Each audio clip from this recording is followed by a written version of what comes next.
পথে পৃথিবী জুড়ে নিউজ বাঞ্ছারাম। ব্রাহ্মণবাড়িয়ার বাঞ্ছারামপুরে মাজারে হামলা, নিন্দার ঝড়।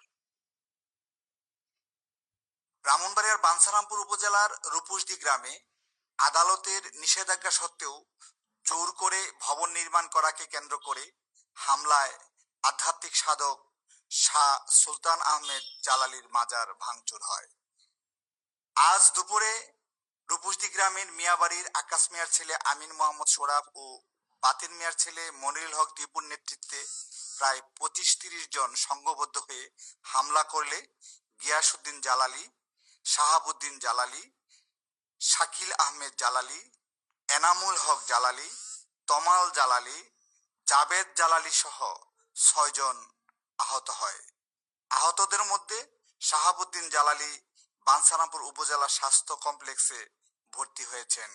অন্যান্যরা স্থানীয়ভাবে চিকিৎসা নিয়েছেন। শাহ সুলতান আহমেদ জালালির ভক্ত এবং সুধীজন এ হামলার তীব্র নিন্দা করে হামলাকারীদের দৃষ্টান্তমূলক শাস্তি দাবি করেন।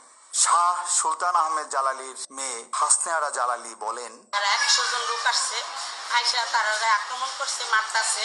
মারার পরে কিছু সংখ্যক লোক এই দিক দিয়ে গেটে ওই দিক দিয়ে গেটে আসছে।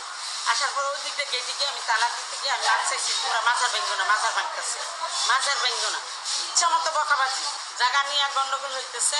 তারপর ওইখানে মারামারি, আমার বাড়ির অনেকজনকে মারছে, হাসপাতালে আছে। ওই দিক থেকে কিছু সংখ্যক লোক আইসা আমার গেট ভেঙ্গিয়া গেটে আই তুলেছে। তখন মাজার ভাঙ তুলেছে, তখন আমি মাপ চাইছি, তোমরা আমার মাজার ভেঙ্গো না, মাজার ভেঙ্গো না। তারপরও ভাঙ্গিয়া আইয়া সুরাপ নামে একটা ছেলে আমার চটকনা মারছে, আমার ক্যাশ বাক্স ভাঙ্গিয়া সাপ করে টেহাবি চলে গেছে। মোহাম্মদ রফিকুল ইসলাম জালালি বলেন, জায়গালে ইস্যু দাঁড়িয়ে আছে, এই জায়গা আমি যারা কাজ করে এইটা এই সৃষ্টি হয়েছে বলো না। ওর ঘর ওই এই আড়াইয়া উত্তর হতা করিয়া লাগিয়া হইলে মাথা দাবেদ রে, এবারে দাবেদের বাপ নিয়ে দে, এবারে শাহাবুদ্দিন রে সাইকেল দে। আর আমারও কি করছে একটা খাইছি।